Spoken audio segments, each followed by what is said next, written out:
Welcome back, everyone. Today we are reacting to Teens Who Will Never Leave Prison.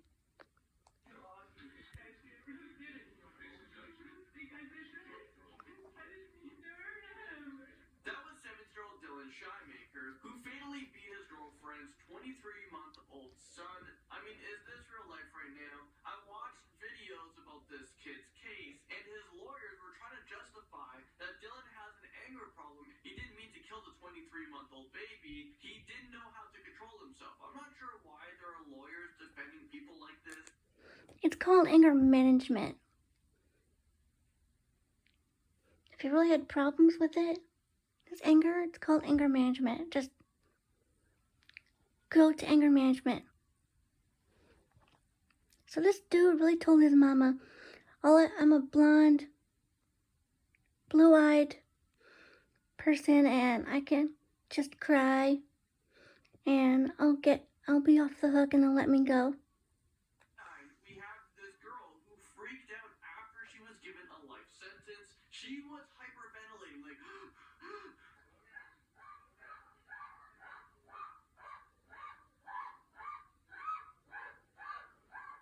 So just before the panic attacks were happening, this girl fell to the ground and she started yelling in the courtroom.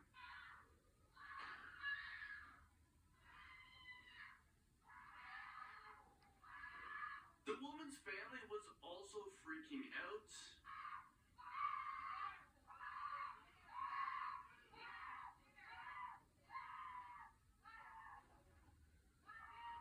All right, number 8.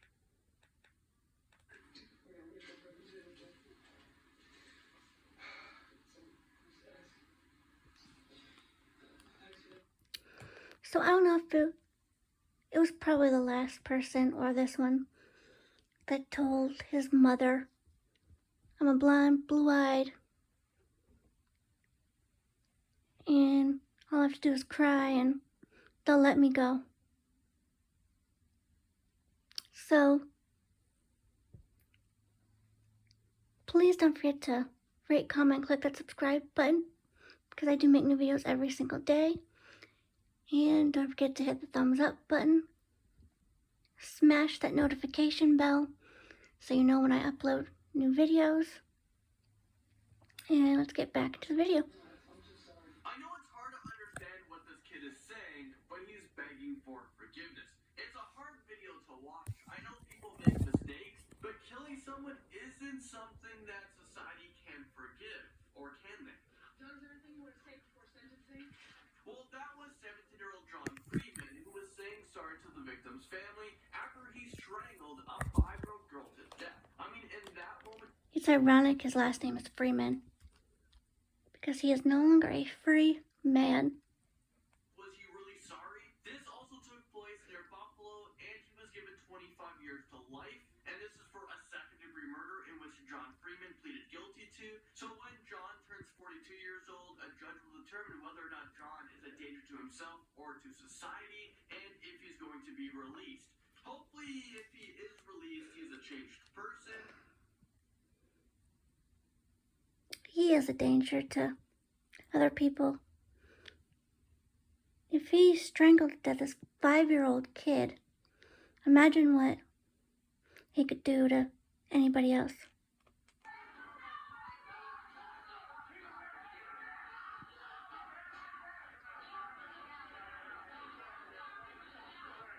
You couldn't see the guy I'm talking about during this part of the video, but who you're about to see is 9-year-old Dexter Johnson, who was 19 years old at the time, so he raged out in court when he was given the death sentence. I guess he has nothing else to lose. This is what this guy looks like. Ladies and gentlemen of the jury, this is going to speak your term of service. I'm going to meet you in the jury room. As you could see, he was just sitting there,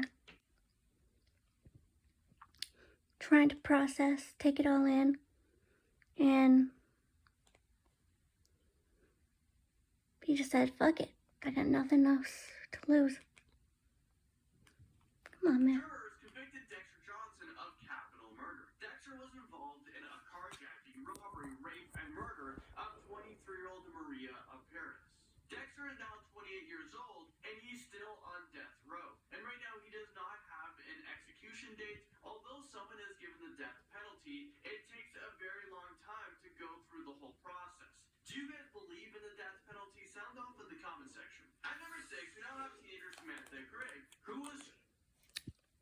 yes, please comment down below if it's yes, death penalty, or no, death penalty, no matter what the crime is. Charged for murdering a Michigan State University student, Dustin Frolka.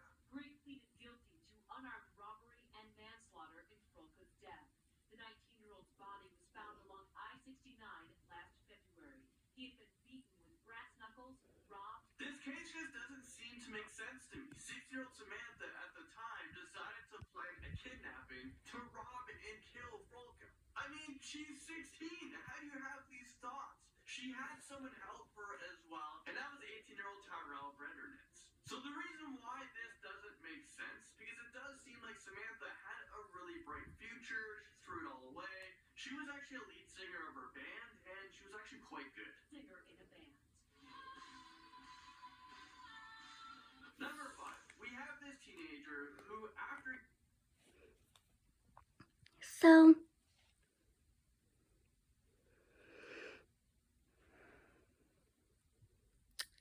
"16 could have been anything, could have done anything. But you throw it all away just because you wanted to know what it felt like to kill somebody." given his sentencing, turned around and just attacked the people in the first row. I think it was the victim's family.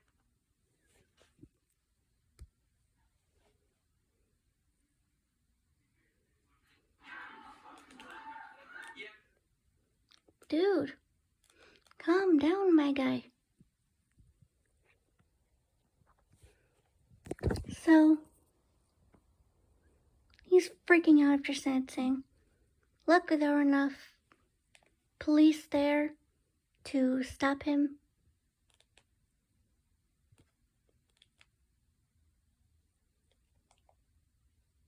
right there to get on top of the situation, to handle the situation before anyone got hurt. All right, number 4.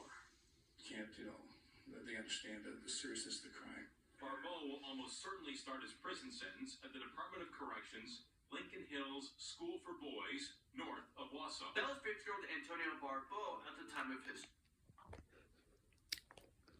Reason he's freaking out is because he killed his great-grandmother with a hatchet and stole her money to buy pizza. Trial. This one is pretty messed up, but he was given a life sentence for killing his great-grandmother back in 2012. He was just 13 years old. Antonio and his friend killed his great-grandmother with a hatchet and a hammer. The great-grandmother was 78 years old. Yeah, so him and his buddy killed his great-grandmother with a hatchet, stole her money to buy pizza. And this is just so sickening. Antonio won't be eligible for release until he's 50 years old. The article I was reading about this stated that Antonio's lawyers said the punishment was cruel and unusual. I mean, are they freaking kidding me? There's no way that the lawyer actually said this in court. How does that lawyer even... How do you defend those actions? How do you defend somebody like that? For money, it's so sickening. I think the punishment wasn't cruel enough, but that's just my opinion. Moving to number 3, we have an 18-year-old who was sentenced to 20 years in state prison. So I've actually seen this one. I can sum it up for you guys pretty quickly. So she was on a dating website, and her and her boyfriend lured this dude, and killed him. But it was this first trial that we're seeing right now was a miscommunication between the defense attorney and the public defender. So that's why they're so shocked and freaking out, was because the public defender told them that, yeah, we can make it a lighter sentence, or we can just make sure she could just get parole. But it was a miscommunication, and now everyone's freaking out. She did get a chance to try again, And I think it did turn out to be a little lighter. So.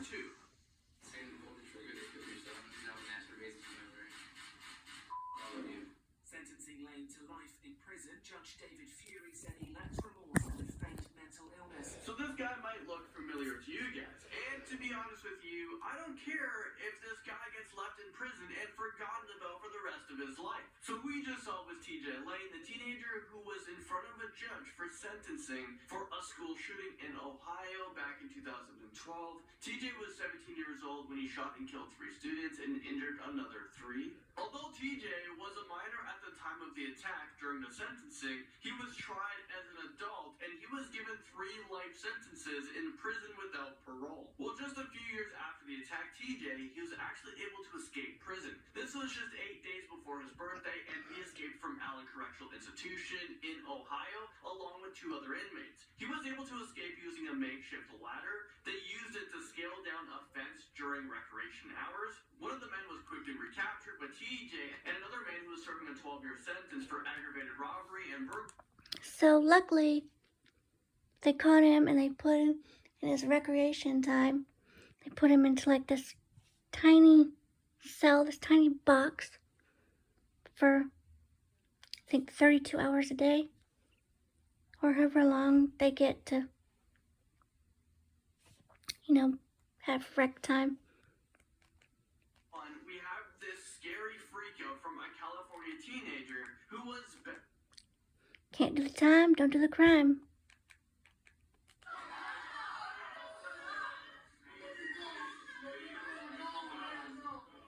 That was 18-year-old Fernando Eligazo, who was accused of rape. He denies all claims and he was freaking out when he was being sentenced because he was actually afraid of going back to prison. For some reason, he thought that if he fought back, he would somehow be released. Scared of returning to jail, 18-year-old... I feel really bad for this kid because if he actually didn't do it, he just appeared in front of a judge, he got sentenced, and now he's going back to prison where I don't really know what happened. So, if you've ever been to prison, let me know in the comments down below your experience and what it's like. And at number 10, we have a teenager, Schmidt, who was sentenced to life in prison without the possibility of parole for murdering his 14-year-old neighbor, Elaine. If for some reason Schmidt outlives his sentence, he will have an additional 5 years on his sentence. So that 5-year sentence will run consecutively after any other sentencing he might receive in the future for a possession charge. He will also have another 10 years of a sentence for theft, and again, that's going to start after all of his other sentencing has been completed. After sentencing, it was actually appealed to the Georgia Supreme Court due to what, in people's opinions, were saying the sentence was cruel and an unusual punishment. But the judge rejected all the arguments in court and said he finds the evidence it was sufficient enough to find... Let me know you guys' opinions down below if you think his sentence was too harsh or not harsh enough. Coverage this evening, one of the brothers accused of murdering his 5 family members in Broken Arrow will spend the rest of his life in prison. This right here is 16-year-old Michael Bieber, who with his older brother Robert Bieber killed their parents and 3 siblings during a murder spree. If this were life right now, this is just so messed up. So now, living a life without his parents, he will see the inside of a prison cell for the rest of his life. Bieber's 2 younger sisters, one being just 5 years old, was attacked in what was described as the worst single criminal event in the history of Broken Arrow City in Oklahoma. I mean, that is just so messed up. Bieber was convicted of 5 counts of first-degree murder for his role in the killings. His lawyer did try to defend Michael Bieber, saying that it was his older brother that planned and led the murder. His older brother, actually, he took a plea deal to his crime, and he was sentenced to life without parole. By pleading guilty, Michael's older brother Robert avoided the death penalty. Michael Bieber was also sentenced. His lawyers couldn't get him off the hook to this traumatizing event. Number 8. It is now at the heart. Oh, goodness. It's kind of sad because now he has to live forever without his parents. Without his parents helping him or giving advice for stuff. So now he won't ever have that.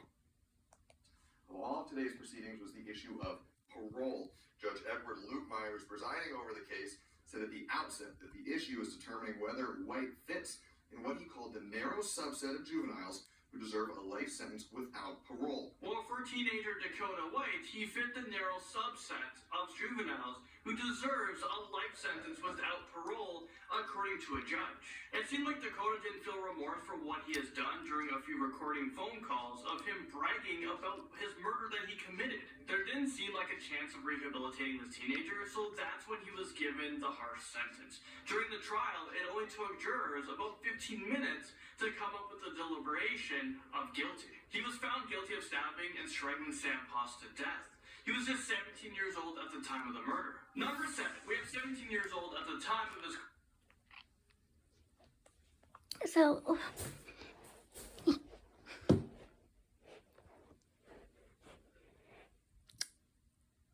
So please do let me know in the comments below what you guys think about all of these cases so far, because I'm interested in hearing your opinions. Crime Joseph Spencer. He pleaded guilty to 3 first-degree murder charges in the deaths of his parents, and this was during Labor Day weekend. Joseph went on a killing spree. He was given 2 life sentences after he was tried as an adult. He will have to serve 2 life sentences concurrently, so one after another. And then when that's done, he has to serve his 3rd sentence. Spencer's dad was a UPS pilot, his mom was a science teacher, and I'm pretty sure this kid deserves to never see the light of day. Moving into number 6, we have 14-year-old Colton Glenn Orr. And he was 14 at the time. So I'll let him finish in just a second.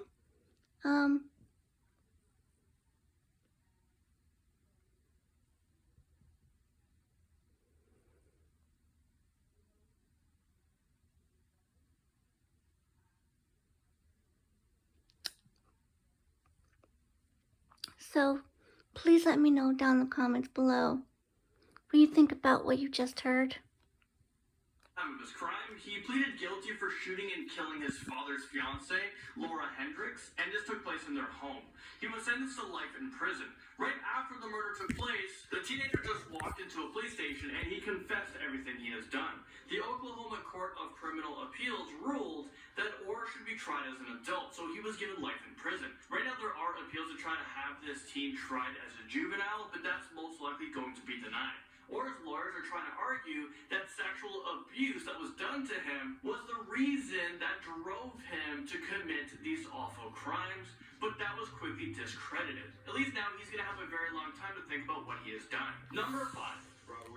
At least now he's got a very long time to sit and rethink his life's decisions. We give a breaking news to our viewers in the West. I want to show you these pictures. Aerial shot of a middle school in Noblesville, Indiana. What has become a familiar scene. Students appear to be evacuating, running from their own school after reports that there has been a shooter there at Noblesville West Middle School. Hearing about school shootings, it really upsets me, and I'm sure it upsets a lot of you guys. It seems way too common. Teens seem to be able to get their hands on guns like way too easily. There has to be some sort of gun control laws that makes it harder for citizens of America.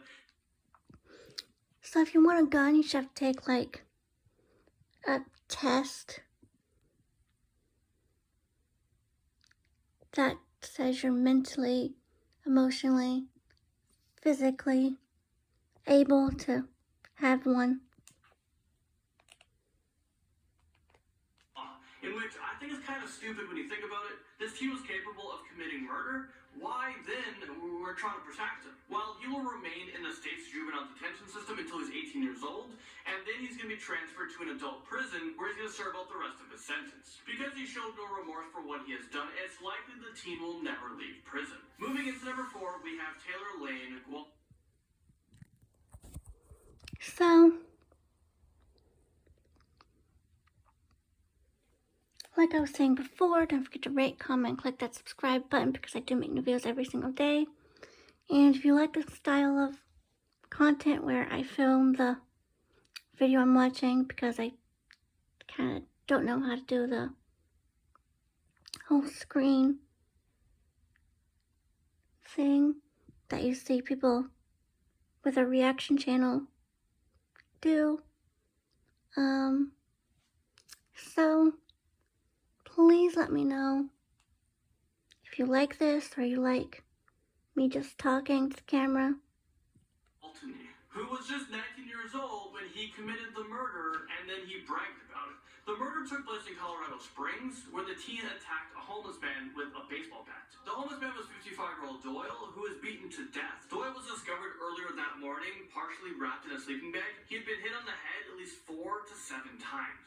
During the trial, a 7-man, 5-woman jury took just 2 hours to convict him. The hearing trial did take 3 weeks, so the juror had to listen in onto some pretty horrifying details about the crime. Well, the teen was convicted of the murder, and he was sentenced to life in prison, and he showed absolutely no remorse for what he has done. He bragged to 16 people about the murder. Well, at least he is now living in the right place for the rest of his life. Next up, number 3, we have 7-year-old. Yeah, at least he's never going to leave prison. So Gavin Ramsey, who was just found guilty of 4 counts of aggravated murder, 2 counts of murder, 1 count of aggravated burglary, 1 count of kidnapping, and 1 count of gross abuse of a corpse. Is this for life right now? What does that even mean, gross abuse of a corpse? Let's not think about it. Well, Ramsey killed 98-year-old Margaret Douglas, which is just so sickening. I mean, poor woman who lived so long only to be murdered. This kid is just sick. A sentence tonight for the Medina County teenager who broke into the home of a 98-year-old woman, videotaped her sleeping before killing her and abusing her body. Ramsey was given life in prison. He left in chains, where he'll remain for life without parole, for the teenager who robbed a 98-year-old from reaching her dream of 100. Moving into number 2. The court having... So I don't understand why young people or people in general have to kill someone that's weaker than them.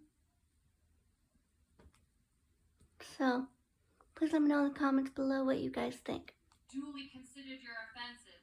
It is hereby ordered that you be committed to the Department of Youth Services until the age of 21, and furthermore committed to the Massachusetts Correctional Institution at Cedar Junction for the period of not less than 25 years. So that was Philip Chisholm at the age of 14 years old. He was found guilty on many charges. He raped and killed his 24-year-old math teacher. Chisholm was ordered to serve life in prison without the possibility of parole. He started his sentence at a juvenile facility. Once he turns 21 years old, he's then going to be transferred to a maximum adult prison where he will serve out the rest of his sentence. Chisholm was found guilty on many charges. He was sentenced to 25 years for premeditated murder. Once that sentence is complete, he will then have to serve another sentence of 40 years for armed robbery. Once that sentence is complete, so that's about 65 years at this point, he's going to have another 40-year sentence for armed robbery. After he's done that, he's going to have another 40-year sentence. And it's not done yet. After that sentence, if this teen is still alive at the age of 79 years old, he's going to have to serve his last sentence of rape. So that is another 40 years. This teen will have to become the world's oldest person to be able to be released from prison at the age of 119 years old. Finally, number 1, we have 10-year-old Antonio Barbo, who was charged with killing his great-grandmother in her Wisconsin home. He also had a friend. So I'm going to pause that for just a second and comment on the last one.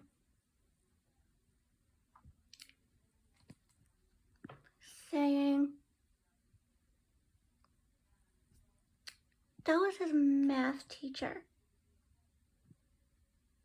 that he did that stuff to. Now he's never going to leave prison. So I think it was this kid or the last one that killed their great-grandma with their buddy and stole her money and ordered pizza. Let's find out. Barbo and his friend decided to try to steal money from 78-year-old Barbara Olson, but things took a turn, and the robbery, it turned into a murder scene. They took turns beating her with a hatchet and hammer. Sentencing was held. So it wasn't his family, it was somebody, random person. Today for a teenager convicted in a crime that rattled Sheboygan County and fiercely divided a family. Antonio California, Barbo learned he'll be a middle-aged man before he gets a chance at parole for killing his great-grandmother. There doesn't seem to be much Oh, so I was right.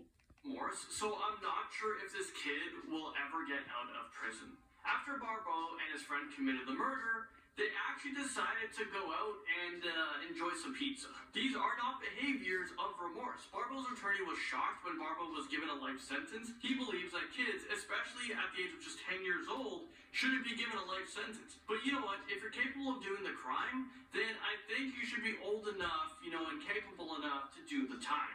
Our statutes, the way they're standing right now, 10-year-old facing life in prison. I don't understand that. They aren't adults, they're children. Starting us off with number 10. Yes, they are children. But anybody is capable of doing something horrible. No matter how old you are, no matter how unexpected you seem and you look. Everyone's capable of doing something terrible. Catherine and Curtis Fairchild Jones. In Melbourne, 1999, at 30 and 12 years old, Catherine and Curtis became the youngest people ever charged as adults for first-degree murder. The two shot their father's girlfriend, Sonia, and had plans to murder their father as well, and another male relative for sexually molesting them. As soon as they had shot her, they realized what a huge mistake they'd made, and they ran to their neighbor's house and said it was an accident. Even after evidence of abuse was found, no one did anything. No one believed the two were being abused, and they were sent to jail. During their trial, they never brought up the abuse. Nothing about what they had endured was even mentioned. I mean, the man who was abusing them was convicted of sexually assaulting his girlfriend's daughter years prior. Why was this not brought up by their defense during their trial? I have no idea. Then the justice system failed them, and they pleaded guilty to second-degree murder and were sentenced to 18 years in probation for life. They were both released in 2015 at 29 and 30 years old. That's basically your whole prime part of life, all spent in jail. Coming in number 9. Yeah, it kind of is, and it doesn't make sense why the defense attorney wouldn't be like, yeah, they've suffered a lot of abuse and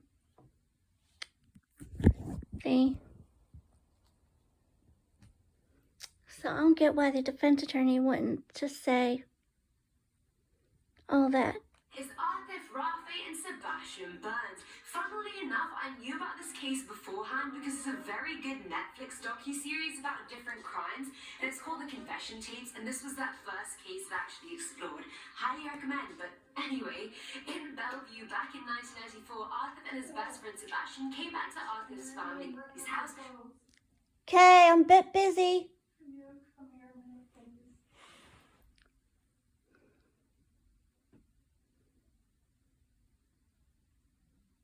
For the holidays. All was well until the boys came back from a long night out to discover Arthur's parents and sister brutally murdered and his house a complete mess. After their murder, Arthur inherited basically everything his parents had, buying a new car, living a new lifestyle, and seemingly not mourning the loss of his family at all. Police in both the US and Canada suspected the two boys of killing his family in order to get their money. They slandered them in the news like there was no tomorrow, branded them as murderers, and then using the Mr. Big technique to extract a confession from them. This technique is actually illegal in the US, but legal in Canada where it was done.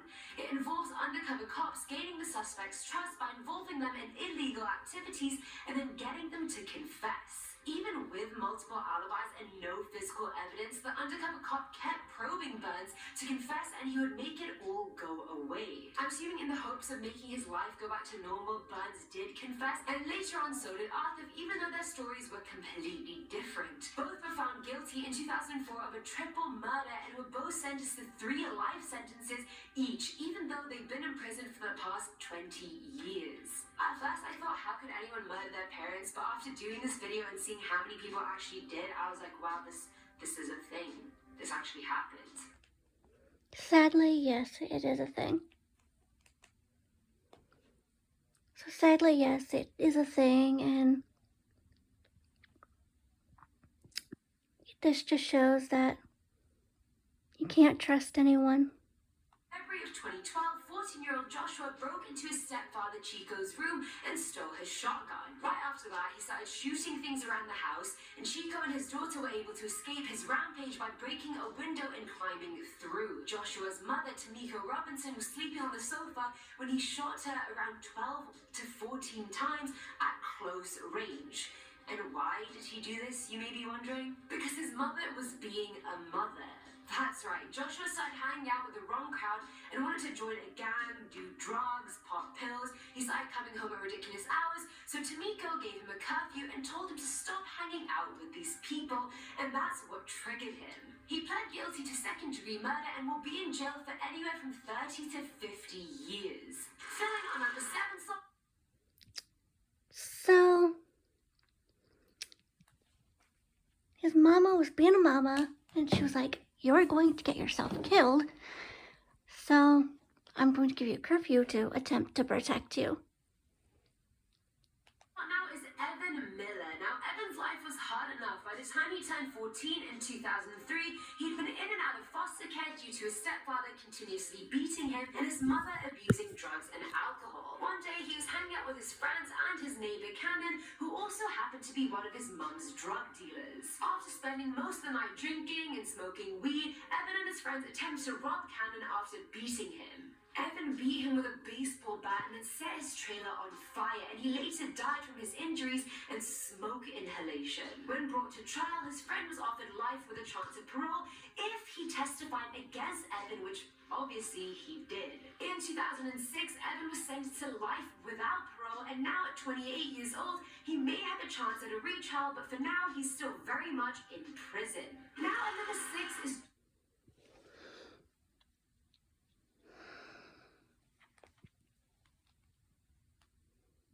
I don't even know what to say about that last one. So, if you've got anything you want to say,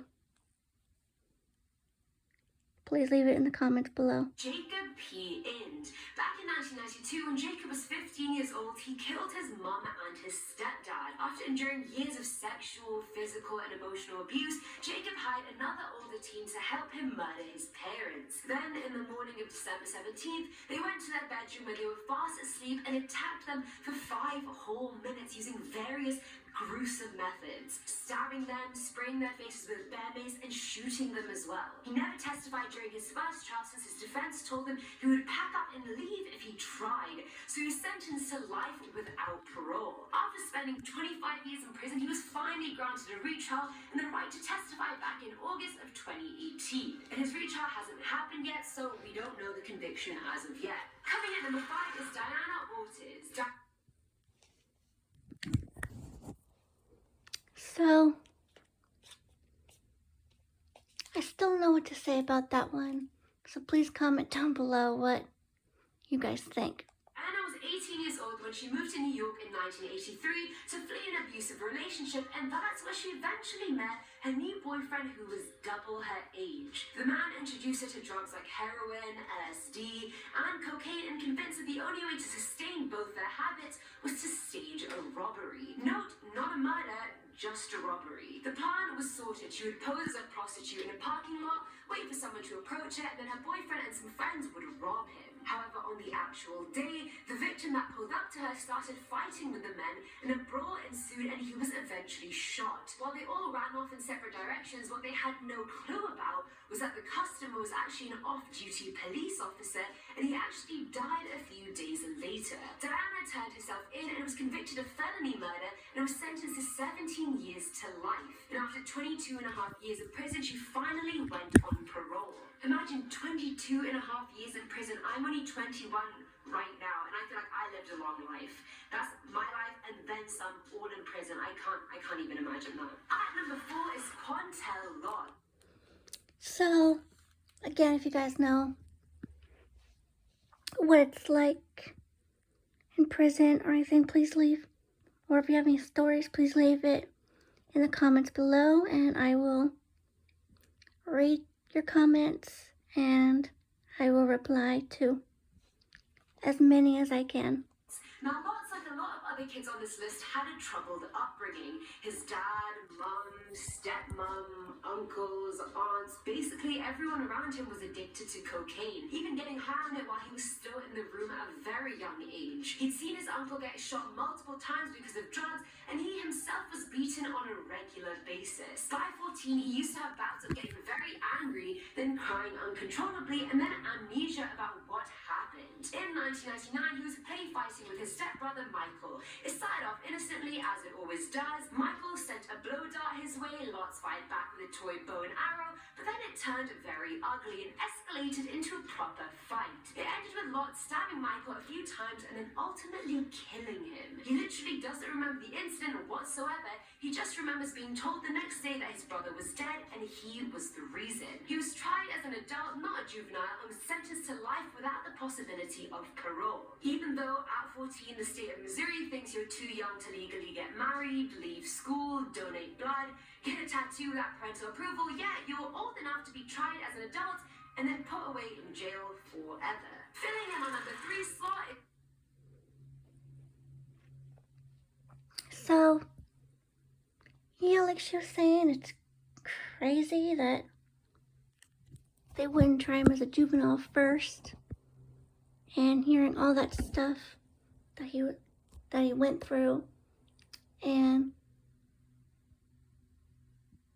the fact that he gets amnesia and like gets really mad and cries and then totally forgets why he was pissed to begin with.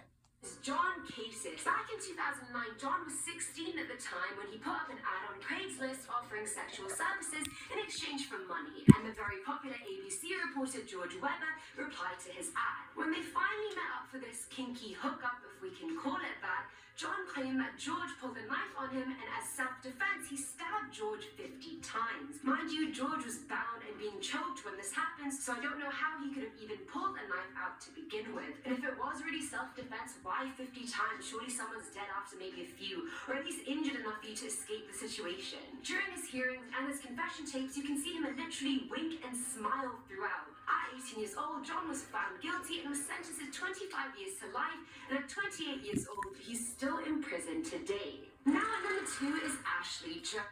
So I just wanted to apologize for the camera moving around so much. I'm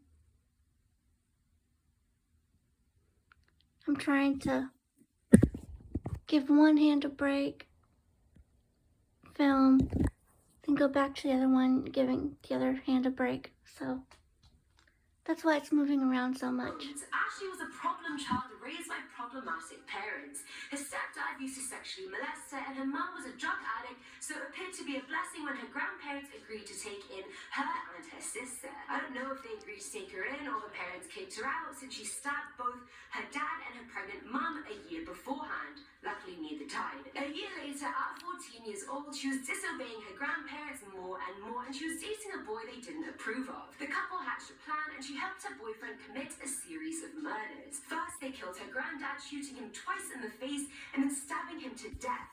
Then her aunt, who they shot in her sleep, and then set them both on fire. They also attacked her grandmom, who also got burned on the face, stabbed in the chest and jaw, and shot in the shoulder. Luckily, she survived, and she also tried to kill her own 10-year-old sister by stabbing her 14 times, but she also survived, So that's the thank you her grandparents get for taking her and her sister in?